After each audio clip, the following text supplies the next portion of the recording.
Hi everybody, I'm Gary Gray, Director of Athletics for the Alaska Nanooks. Get ready for Nanook Insider on AlaskaNanooks.com. Welcome in to another edition of Nanook Insider. I'm your host, Chris Brooks. On this week's episode, we head over to the rink to check in with head coach Dallas Ferguson and the Alaska hockey team following the season opening games down in Anchorage. Head coach Scott Lemley will be here in the studio to chat about last weekend's blue-gold pentathlon for the swimmers. We'll head over to the court as men's and women's basketball began practice this past Monday. And finally, we'll preview the GNAC men's and women's cross-country championships with associate head coach Matt Dunlap. Before we switch settings, let's take a look back in the week that was Nanook Athletics. Ice hockey went 0-1-1 down in Anchorage at the Kendall Hockey Classic with a 3-3 tie against Air Force before falling 3-1 to Canisius. Nick Yaremchuk had 2 goals to lead the Nanooks offense, while freshmen Colton Parayko and Tyler Morley notched their first ever collegiate goals. Volleyball went 0-2 on the road last weekend with a 3-0 loss at MSU Billings and a tough 3-1 defeat at the hands of Seattle Pacific. Leading the way offensively was freshman outside hitter Sam Hartoon, who had 28 kills, 11 digs, and 3 total blocks, while junior outside hitter Kerry Knight contributed 19 kills and 2 aces.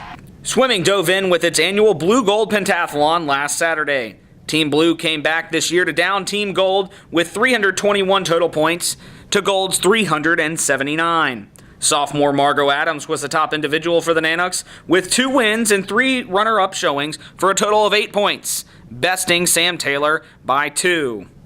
She also broke the pool record in the 100 fly with a time of 56.55 seconds.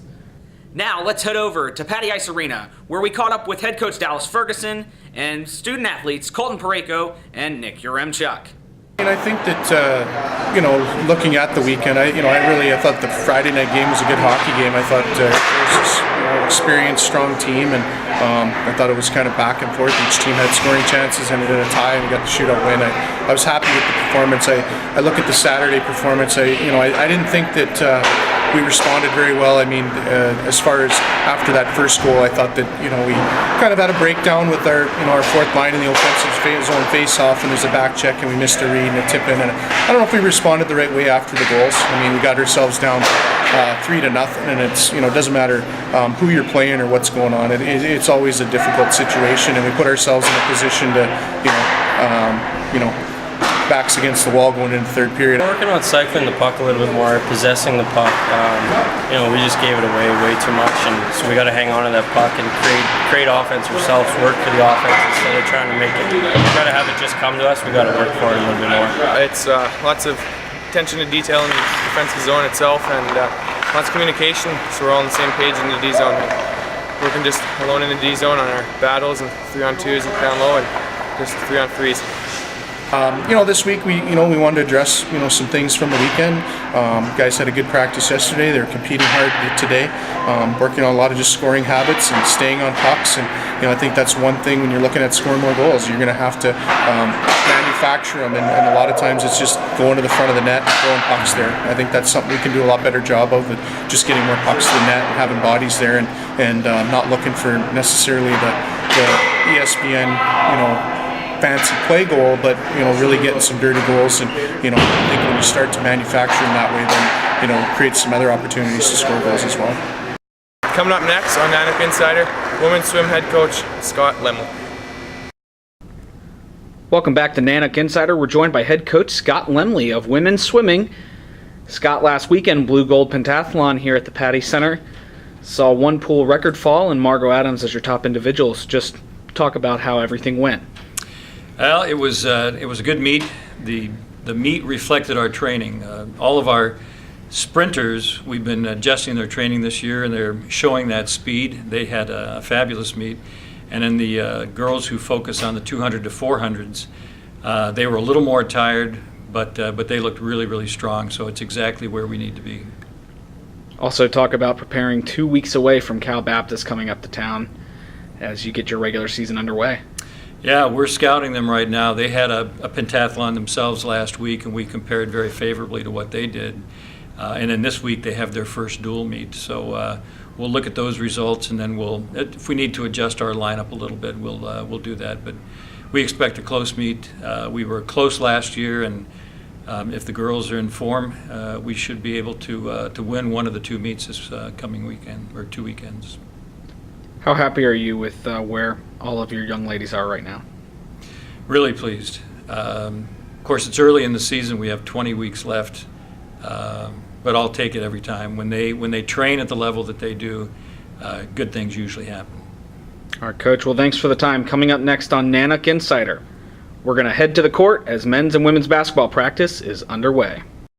We're all excited to get out here. We've been lifting, conditioning. We've got about a month to go. We got a nice 4 weeks to really try to come together and get better as a team and individually. And it's a whole new team again, throwing a bunch of new guys together. We do have 3 veteran guys kind of leading us, but I'm familiar with the guys this year. I recruited most of these guys this year, so I'm familiar with their games going in.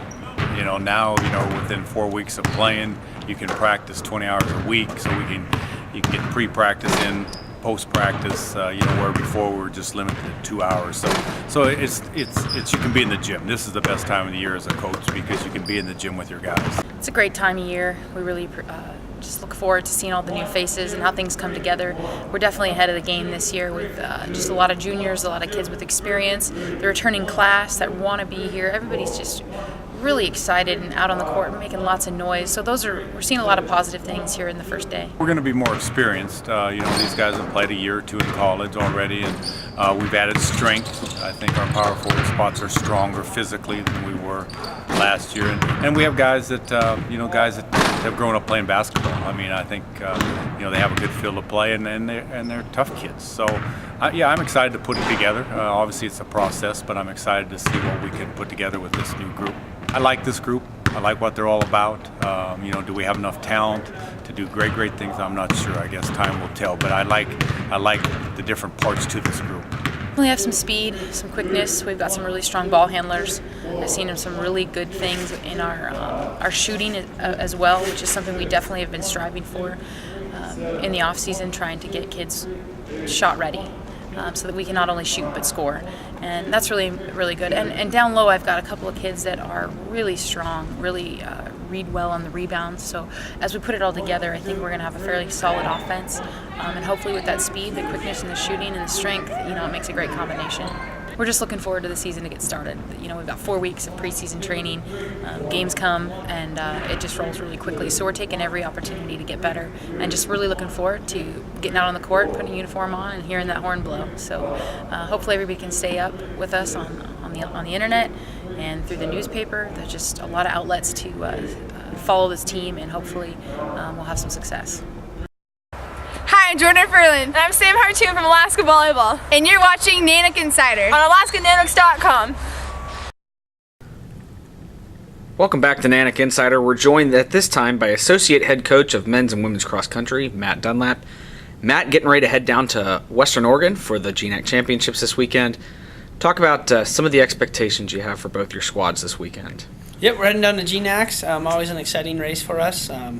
Traveling with some people that haven't raced since our home meets, but that we expect to run well and compete well this weekend. Both teams have very high goals. They set these goals at the start of the year, and we expect with the team that we have and with the way that the team's progressing and with the results that we've seen in early meets and early testing that both teams can improve or be very close to where they were last year. The women have a high standard really to live up to from last year.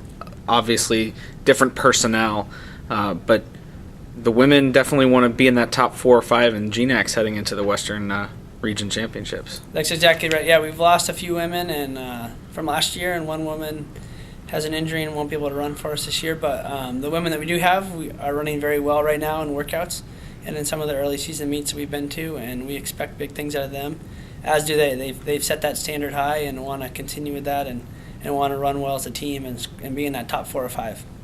And then on the men's side, they've been kind of at the bottom, but they've had some good runs so far this year, and the men really do believe that they can start moving up in this GNAC.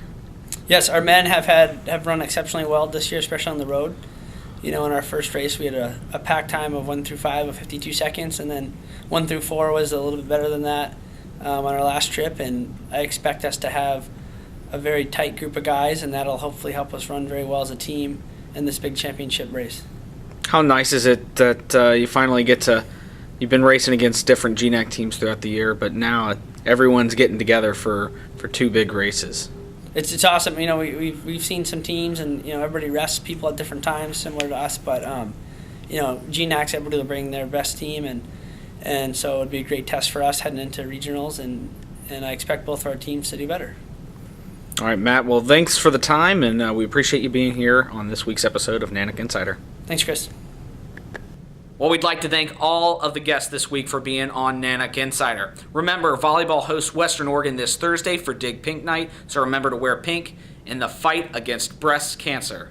Also, Saturday at noon, volleyball will take on St. Martin's right here at the Patty Center.